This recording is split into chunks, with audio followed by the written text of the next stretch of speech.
Hello and welcome to something a little different here for a Dominions video compared to what I normally do.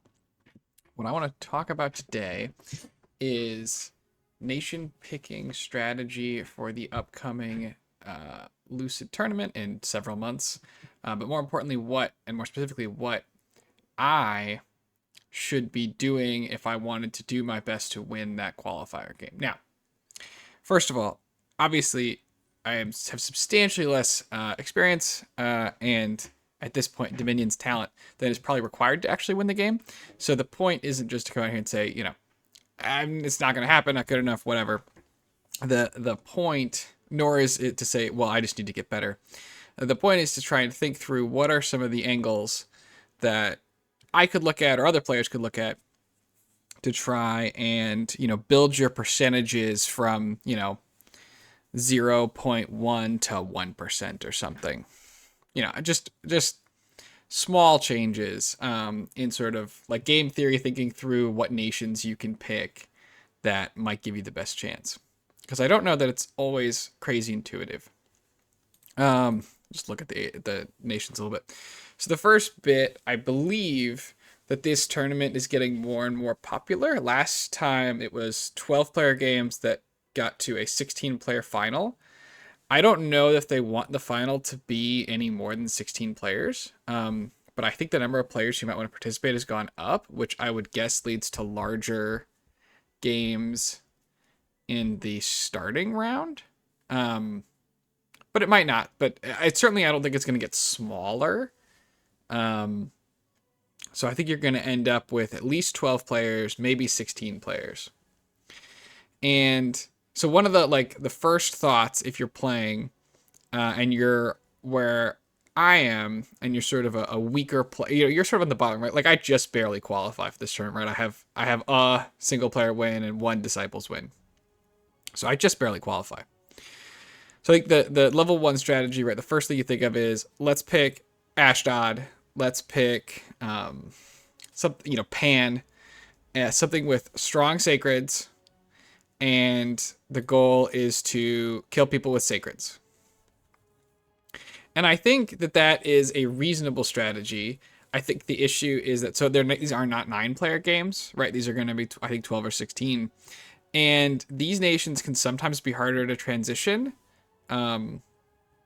if you don't necessarily have the experience of the plan, right? Like I'm sure you can take your Ahimen and you can go kill somebody, maybe even 2 people, but in a stronger lobby, people are going to know what to do. And when these giants fall off, you're going to be really sort of in a tight spot.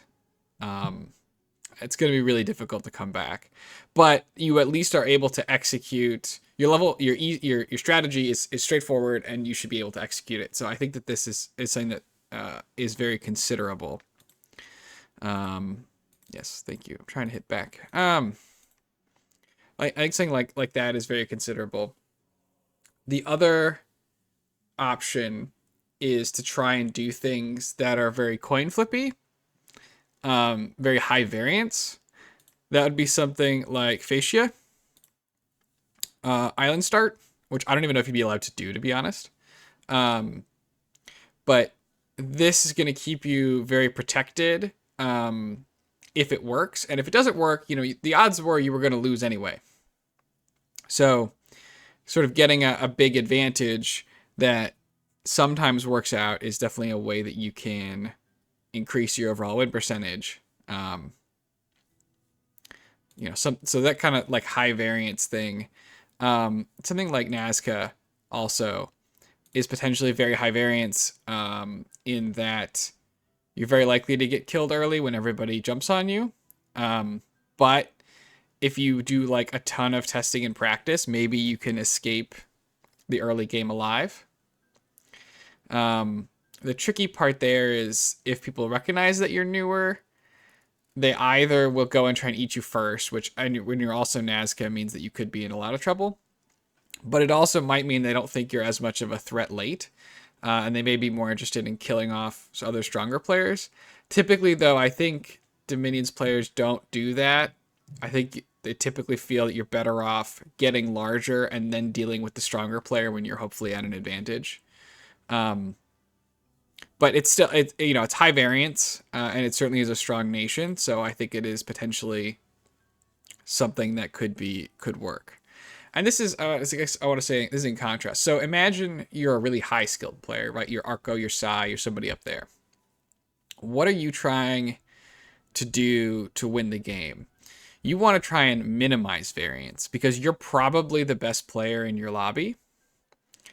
And so what you need to do is you're going to have an advantage in that you can probably play all the nations, right? If you get an early pick, you can pick somebody awesome and super powerful. If you get a late pick, you can potentially counter pick some kind of a niche, right, that's exploitable. But what you also probably are very afraid of is variance and getting coalitioned. So I think if you're someone like Arco, you probably don't want to do something like take early age Micklin, just because while they are very, very strong and can absolutely win the game, they also can get killed early. People want to kill Micklin early anyway, right? It's a huge blood power late, and if you're a really good player, they definitely don't want you getting there, and so you're probably even more likely to be on the receiving end of a coalition. Whereas if you pick something that sort of has a lot more power early, maybe like a Femoria or something, or someone that's more aggressive like Sorrow or Arcocephaly, you can try and dissuade people from taking that early war against you and making that early coalition. Ultimately though, there's only so much you can do to prevent coalitions. I think it's also reasonable to consider underwater nations, particularly depending on how many there are, as you could potentially get that 1v1 where you think you can pull out the win, and it's going to be a lot harder to be coalitioned underwater. And again, that is potentially dependent on like your pick order. And I do believe like Sai took Rillier in the qualifier game for the last tournament cycle, which still we haven't seen. The finals is ongoing as of this recording. So I think that picking Underwater Nation also makes a lot of sense, like just to help avoid getting coalition, because I think if you think that you're the best player in the game, you want to just be 1v1ing people the whole game as much as possible, until you're large enough that even like a normal game, you would have to fight a coalition. The problem with Underwater Nations, of course, is that you may have a hard time affecting things on land, and so you're also sort of taking the game out of your hands in that sense. If you can't get on land to stop somebody from winning, it doesn't matter that you're alive and uncoalitioned. So you could have that problem potentially anyway, depending on how big the map is and where the opponent running away with the game is, but more likely to be difficult as a water nation, right? If you're playing Rillier early and somebody's sort of running away with the game, you're going to have a hard time affecting them until you've got a lot of research online.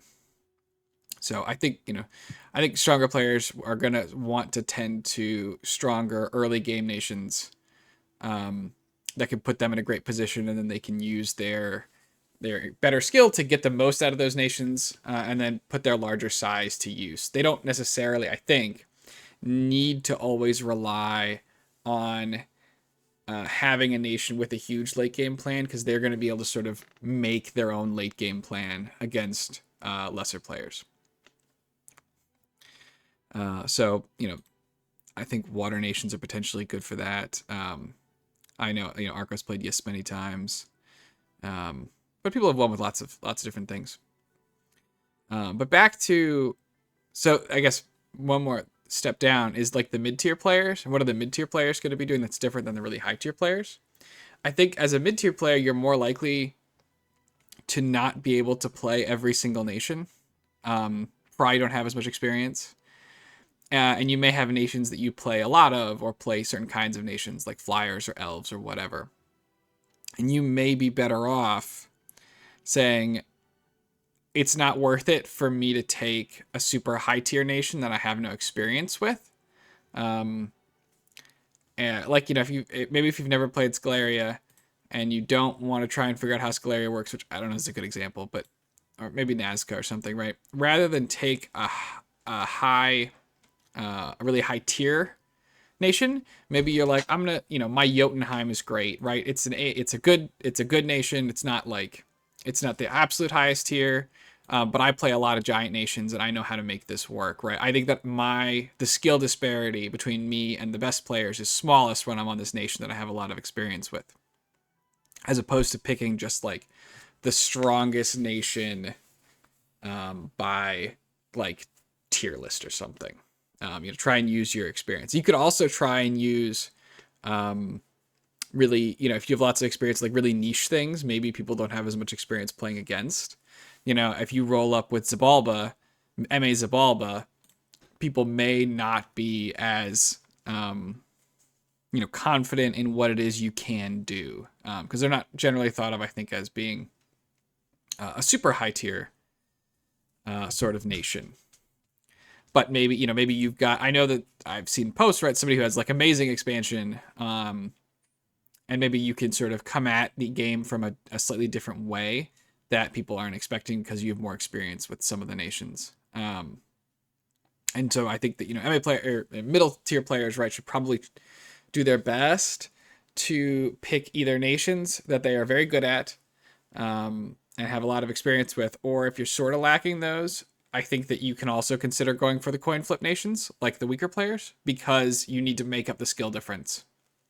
If you're an elf player and somehow people have already taken Tirnanog and Vanheim and Helheim, rather than sort of your experience with are gone, so you need to try and take somebody who's going to be strong early and try and win. So who's maybe coin flippy like Micklin, and try and win there. And I'm not necessarily suggesting that Micklin is a good choice against those particular nations. Just that if your experience isn't going to help you, then you probably want to move towards the coin flip strat, the higher variance strat, higher upside. But that's a long way to get back to what do I think I could do to try and, between now and the tournament starting, increase my chances of winning a qualifier game, which again are very low. So, I'm obviously, I'm at the very bottom of the skill bracket currently, at least by sort of results. So I definitely want to be in the more coin flippy kind of nations.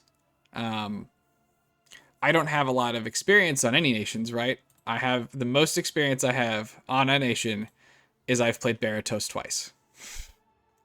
And that's not a lot of times. Now, Baratos is a coin flippy nation, in the sense that it is very weak early, but has a strong late game. It's not necessarily the strongest, right? You're not Micklin. You're probably not even Lanka. But you do have strong blood summons, and if you get out of control, you can try and win the game with those good blood summons before people, you sort of have that as an option.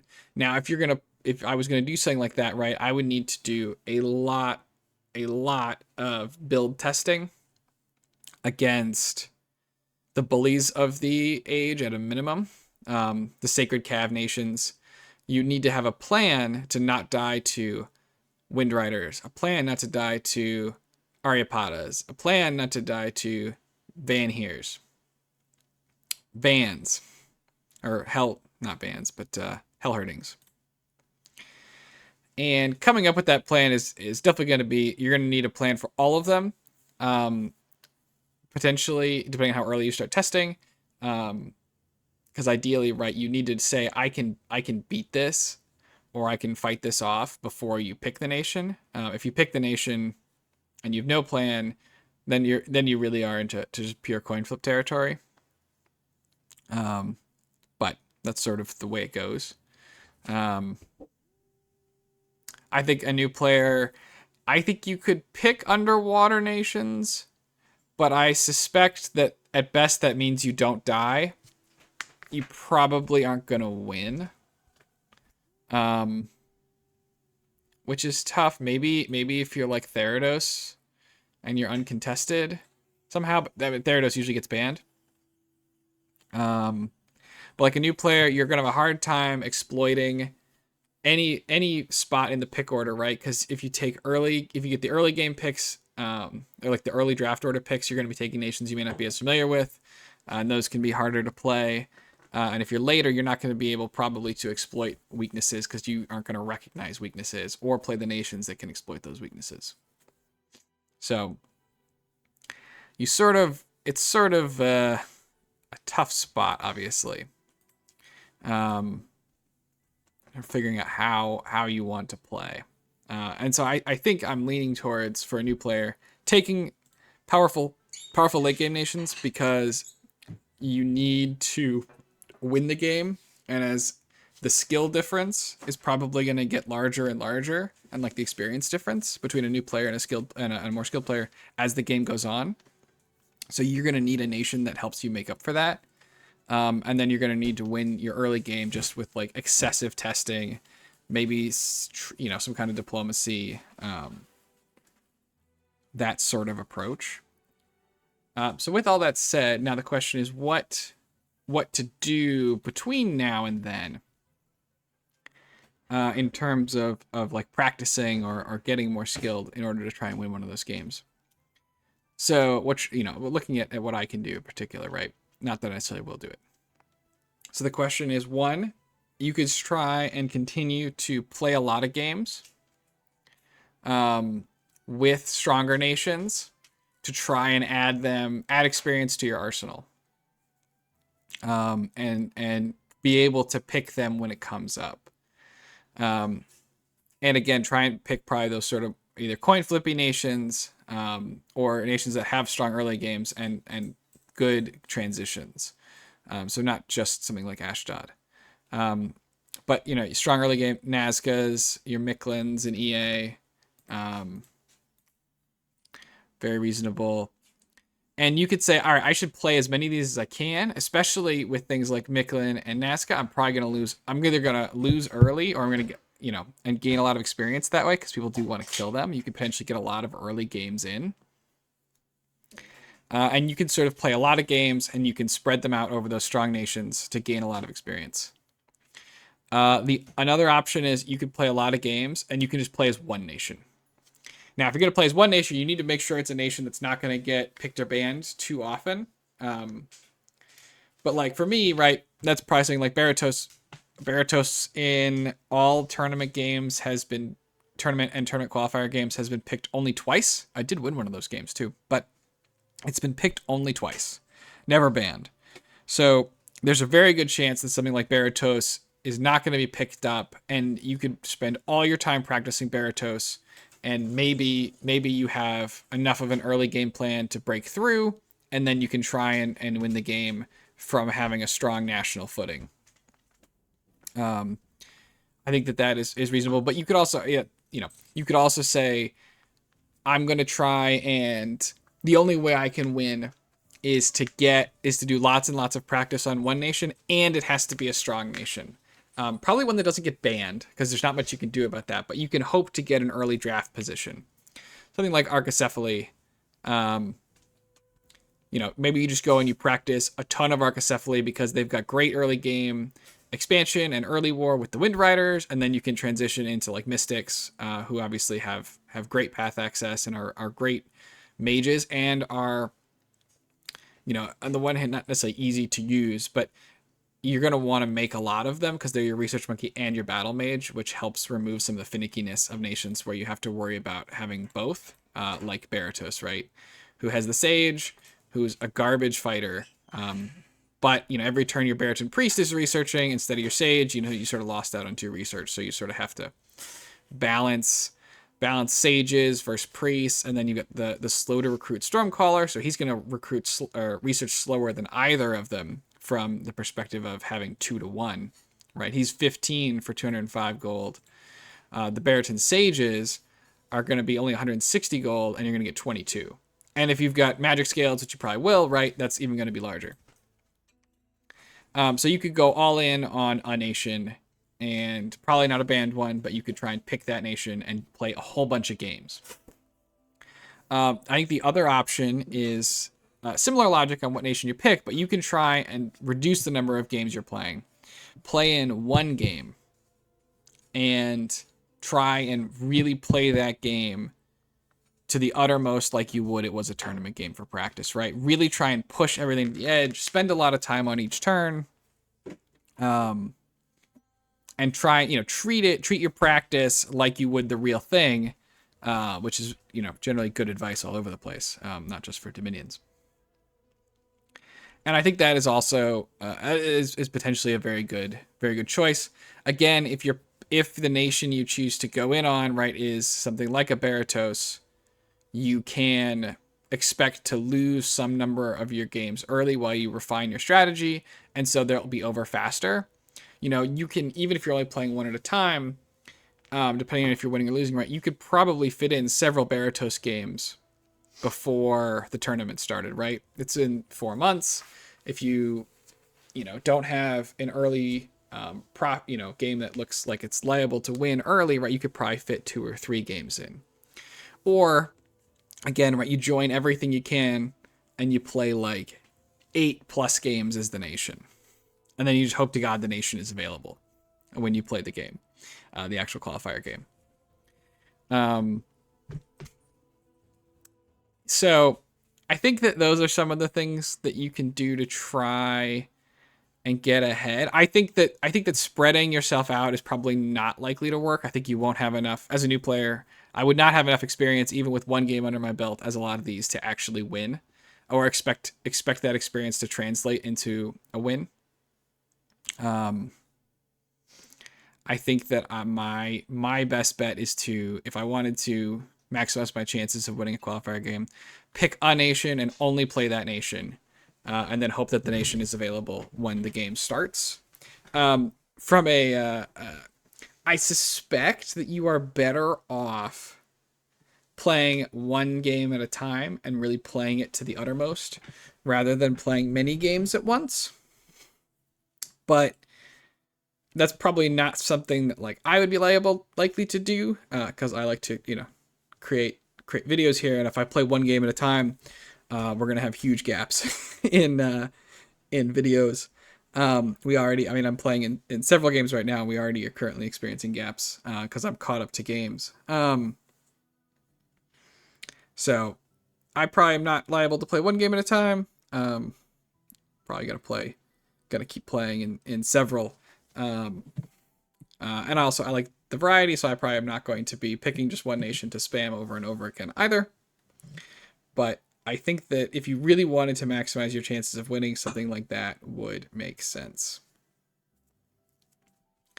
So, yeah, I don't know, just some kind of some rambling on ways that I think a new player could get into, or not a new player, but someone at the lower end of the totem pole for the qualifier games could try and eke out some extra little edges. So I guess I didn't mention, I said nations that are strong sacreds, right? But the key point with those, right, is closing the game out on a throne victory. And something like Calum there probably counts too, right? The birds are notorious throne rushers. With your ability to just 1 turn pop, fly and 1 turn pop forts. But, so also an option. But yeah, so something a little different today. Let me know in the comments what people think. I definitely can see a lot of different arguments on what the best strategy might be. So interested in hearing people's thoughts. But thanks everybody for joining me, and I'll see you all later. Have a great day.